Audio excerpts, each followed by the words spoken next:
Gold, trusted gold buyers. మీరు తాకట్టు పెట్టిన బంగారాన్ని విడిపించి ఈ రోజు ఉన్న మార్కెట్ ధరకు కొనబడను. పెద్దవాళ్ళు పూజ్యులు ఎలా ఉంది ఎక్స్పీరియన్స్? అంటే మీకు లోపలికి వెళ్తున్న ఫీల్ అన్ని ఎలా ఉన్నాయి? బాగుంది. ఎక్సైట్మెంట్ తో ఉన్నా నేను కూడా. మీకు బాగా ఇంట్రెస్ట్ కదా బిగ్ బాస్ కి వెళ్ళాలి, ఇంట్రెస్ట్, ఫేమ్ అన్ని బాగా ఇంట్రెస్ట్. ఫేమ్ నాకు ఇప్పుడు వచ్చిన ఫేమ్ చాలు, ఫేమ్ కోసం అనేం కాదు కానీ ఇంట్రెస్ట్ అంటే ఒక ఫోన్ లేకుండా, సరిగ్గా ఫుడ్ లేకుండా, సోషల్ మీడియాతో సంబంధం లేకుండా, రోజు డే ఏది తెలియకుండా మన పర్సన్స్ కి దూరంగా ఒక experience, different type of experience. So ఈ ఎక్స్పీరియన్స్ ని ఒకసారి లైఫ్ లో ఫేస్ చేయాలని అయితే ఉంది. అంటే నార్మల్గా మీ ఇంటర్వ్యూస్లో కానీ మీరు కానీ మీ రాజా గారు కానీ ఇంటర్వ్యూస్ ఇచ్చేటప్పుడు ఒకరు వదిలి ఒక్క నిమిషం కూడా ఉండలేను అన్నట్టు మీరు చాలా ఇంటర్వ్యూస్లో చెప్పడం జరిగింది కదా. అండ్ మీరు వెళ్ళి మీరు రాజాగారితో మాట్లాడకుండా ఆయనతోని కష్టమేమో? చాలా కష్టమే. ఇది నా వీకెస్ట్ అసలు. చాలా మూమెంట్ తలుచుకుంటేనే నాకు చాలా బాధ అనిపిస్తుంది. ఎందుకంటే శ్రీనివాస్ గారిని వదిలి నేను ఇన్ని రోజులు ఒక రోజు కూడా దూరంగా లేను. తను కూడా చూసుకోవడానికి ఎవరు లేరు నేను తప్పితే.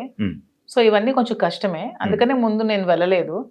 కానీ మళ్ళీ శ్రీని గారు ఎందుకు ఈ అవకాశాన్ని వదులుకోవాలి, నీకు వచ్చిన అవకాశాన్ని వెళ్ళు, నేను పర్వాలేదు ఉండగానే సపోర్ట్ చేస్తానని చెప్పి నన్ను కొంచెం మోటివేట్ చేసి పంపిస్తున్నారు. అంటే చాలా మంది కంటెస్టెంట్లు నేను చూసాను అనమాట ఎవ్రీ సీజన్. లోపల అంటే బయట బాగానే స్ట్రాంగ్గా ఉన్నారు అంటారు, లోపలికి వెళ్ళంగానే ఎమోషనల్గా డౌన్ అయిపోయి అయ్యో మన రాజా గారిని మిస్ అయిపోతున్నాను అని చెప్పడం కానీ, లేకపోతే మా పేరెంట్స్ని మిస్ అయిపోతున్నాను, నాకు కావాల్సిన వాళ్ళు మిస్ అయిపోతున్నాను అని చెప్పి ఎమోషన్ అవ్వడం జరుగుతూ ఉంటుంది. అది కొన్నిసార్లు సింపతి అని చెప్పి కూడా బయట పోటరే అవుతుంటుంది. లైక్ అలా మీరేమైనా మిస్ అయ్యి దీని గురించి ఎమోషనల్గా ఏడవడం అలాంటివి ఏమైనా జరుగుతాయా? అలా ఏం లేదు. సింపతి, ఎమోషన్ అంటే ఏదైనా ఒక మూమెంట్లో మనం గుర్తొస్తే బాధపడవచ్చు, కానీ ఆ మూమెంట్ వల్ల గేమ్ డిస్టర్బ్ చేసుకొని ఆ మూమెంట్ వల్ల మనం వెళ్ళిన మోటివ్ మర్చిపోతే వెళ్ళడం కూడా వేస్ట్. బ్యాలెన్స్ చేసుకోవాలి, ఎమోషన్ ని బ్యాలెన్స్ చేసుకుంటూ గేమ్ ఆడాలి. అదే కదా మరి రియాలిటీ షో బిగ్ బాస్. ఇక్కడ మీతో మాట్లాడుతుంది చాలా స్ట్రాంగ్గా, వెల్ ప్రిపేర్డ్గా, లైక్ ఇలా ఉండాలి అన్నట్టు ఉన్నది మీతో. ఏమి ప్లాన్ చేసుకున్నారా? అది ఏం ప్లాన్ చేసుకోవాలి? పోనీ మీరు చెప్పండి, మీరు ఒక బిగ్ బాస్ కంటెస్టెంట్ కదా, ఏం ప్లాన్ చేయాలి?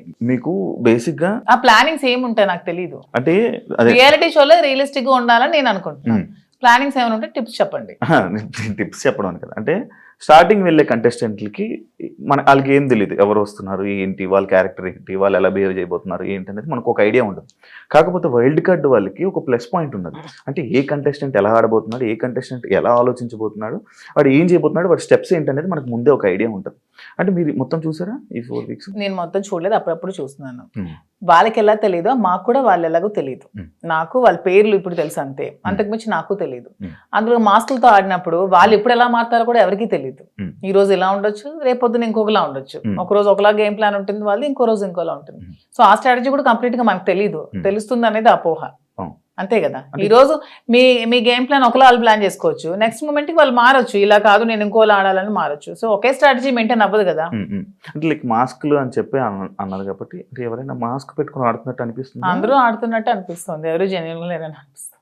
మీరు వెళ్ళాక మిమ్మల్ని కూడా మాధురి గారు ఎందుకో మాస్క్ వేసుకొని ఆడుతున్నారు అని అంటే మీరేం?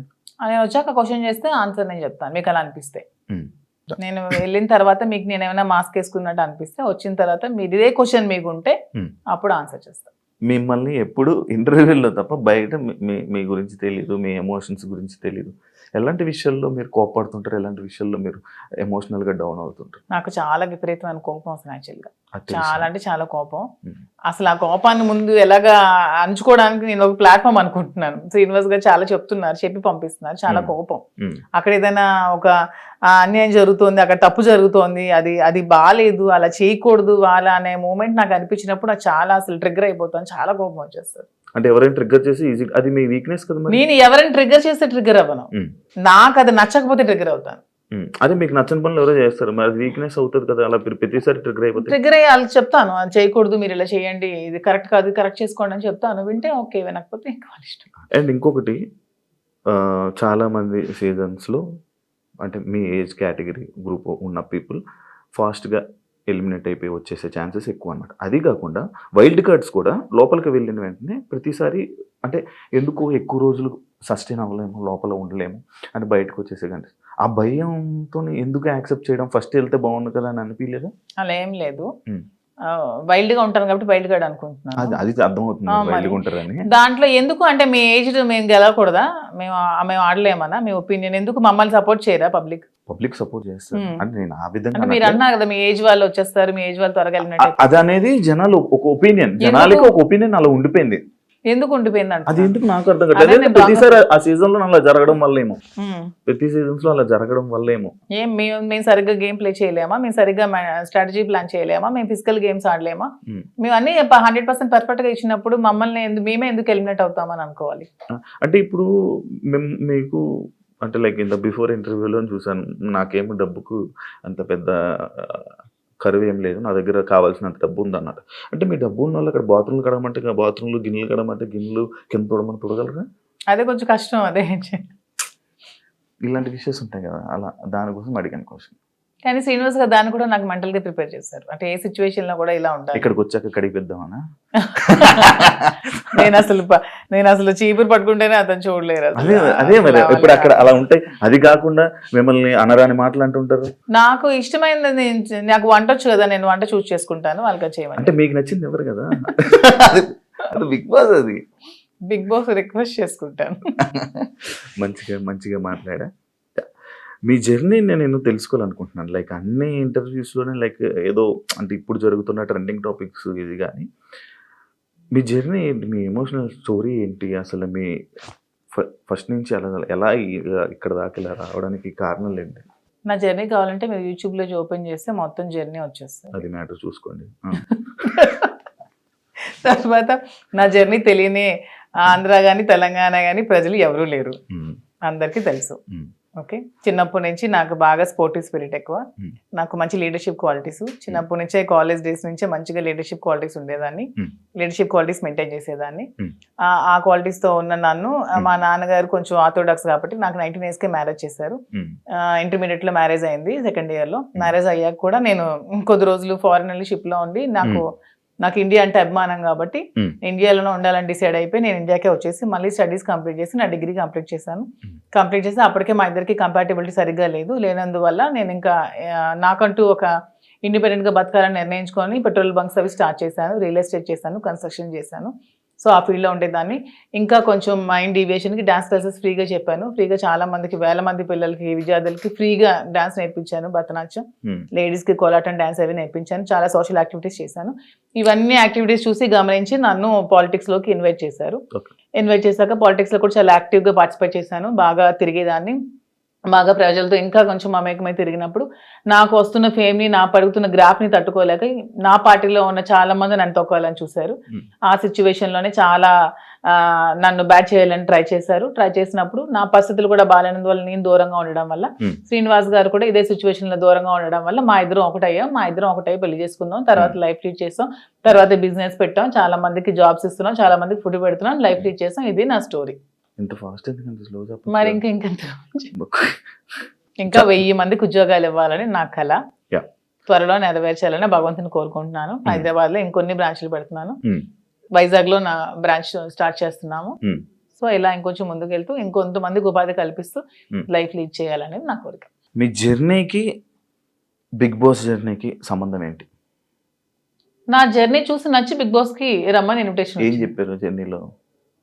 ఎవరు చెప్పాలి? అడుగుతారు కదా కొన్ని. నాకు ఎవరు అడగలేదు, వాళ్ళు చూసి నా దగ్గర. అదే లైక్ అదే వదిలేండి. మీ జర్నీకి, ఇప్పుడు బయట ఉన్న జర్నీకి బిగ్ బాస్ జర్నీకి ఏంటి? బిగ్ బాస్ జర్నీ చేసాక తెలుస్తుంది. బయట ఉన్న జర్నీకి ఇంకా జర్నీ చేయలేదు, చూసారు కదా, వెళ్తున్నాను కదా. మరి నేను జర్నీ చేస్తుంది, మీరు వెళ్తారు, మీరు గోవా వెళ్ళి వచ్చారు బాబు, మీ గోవాలో ఎలా ఉంటుందో తెలుస్తుంది. నేను ఇంకా వెళ్ళలేదు కదా, నేను జర్నీ చేసి వచ్చాక అప్పుడు చెప్తాను. డిఫరెంట్ కదా. ఇప్పుడు మీ పొలిటికల్ బ్యాక్గ్రౌండ్ అంటే బయట ఉన్నదానికి డిఫరెంట్, అంటే బిగ్ బాస్ లో ఉన్న కంటెస్టెంట్ ఆ గేమ్ అంతా డిఫరెంట్. అదే శివ గారు, అక్కడికి వెళ్ళి ఎక్స్పీరియన్స్ చేసి వచ్చిన తర్వాత అప్పుడు మళ్ళీ మనం ఇంటర్వ్యూ చేసుకున్నప్పుడు నా పొలిటికల్ లైఫ్ ఇది, నా బిగ్ బాస్ లైఫ్ ఇది అని చెప్పడానికి ఉంటుంది. ఇంకా నేను ఎక్స్పీరియన్స్ చేయలేదు. లేడీస్ అనగానే లైక్ గొడవలు ఎక్కువ. ఎందుకు గొడవలు ఎక్కువ? లేడీస్ అంటే మీకు ఎలా కనిపిస్తున్నాం మేము గొడవలు ఎక్కువ? మీకు లేడీస్ అంటే గొడవలే కనిపిస్తుంది. మా వల్లే మీ లైఫ్ స్టార్ట్ అయిందని, మా వల్లే అసలు ఈ సృష్టి మొదలైందని, మేమే పెద్ద శక్తి అని, అసలు మహిళ లేకపోతే అసలు ఈ సృష్టి లేదని, ఇవన్నీ మీకు అనిపించవా? లేడీస్ అంటే గొడవలు అని ఎందుకు మీరు నెగిటివ్ గా చెప్తారు? మీ వల్ల గొడవలు అవ్వలేదా? మీరు ఎప్పుడు మీ ఫ్రెండ్స్ తో గొడవలు లేవా? మీరు ఎప్పుడు గొడవలు పడి మందు తాగుతూ బీర్ బాటిల్ కొట్టుకోలేదా? లోపల ఎవరికి శక్తి? మహిళ శక్తి. అలాగా అంటే మీ అబ్బాయిలకి మేమే శక్తి అది అను, లోపల ఎవరికైనా శక్తిగా ఉండాలనుకుంటున్నారా? ఎవరికి ఉండాలనుకోవట్లే, మాకు మేముగానే శక్తిగా ఎదగాలనుకుంటున్నాం. ఇప్పుడు మీరు ఆల్రెడీ సీజన్ చూసారు, మీకు ఎవరు నచ్చారు అంటే? అందరూ బాగానే ఆడుతున్నారు. ఎవరితో ఉండాలనుకుంటున్నారు? నేను ఎవరితో ఉండాలనుకోవట్లేదు, గేమ్ ఎవరితో ఉండడానికి వెళ్ళట్లేదు, మనం ఆడడానికి వెళ్తున్నాం. బయట అందరూ అలాగే అన్నారు, లోపలికి వెళ్ళాక ఎవరితో? అలా ఎందుకు లేదు, ఇప్పుడు రిలేషన్షిప్ బిల్డప్ అయింది, బాగా బాగా రిలేషన్ లో ఉన్నాము, కప్పు నీకు కావాలా ఫ్రెండ్ కావాలని నాగార్జున గారు అడుగుతారు, నేను ఇస్తానా? ఇవ్వను కదా, నాకే కావాలంటాను. దానికి ఎందుకు మన రిలేషన్షిప్ మెయింటైన్ చేసి బాధపడి, రిలేషన్స్ మెయింటైన్ చేసి నామినేట్ చేయడానికి కూడా బాధపడాలి? చేయకూడదు, అసలు చేయలేము. నేనైతే చేయలేను. మిమ్మల్ని నామినేట్ చేస్తే చేయనియండి, నేను అవుతూ రిలేషన్స్ వెళ్ళంగానే నామినేట్ చేస్తే చేయనియండి, జనాలు ఆదరిస్తారు. ఆదరించకపోతే వచ్చేస్తాను. నన్ను హౌస్ లో ఉండకూడదు, మాదిరి బయటే ఉండాలి అని అనుకుంటే ఓకే, వచ్చేస్తాను 1 week. యాక్సెప్ట్ చెయ్యాలి, అదే కదా లైఫ్. అంతే. నేను ఇంకోటి, ఇది పర్సనల్ క్వశ్చన్ అనుకోవచ్చు, లేకపోతే ఏదైనా అనుకోవచ్చు.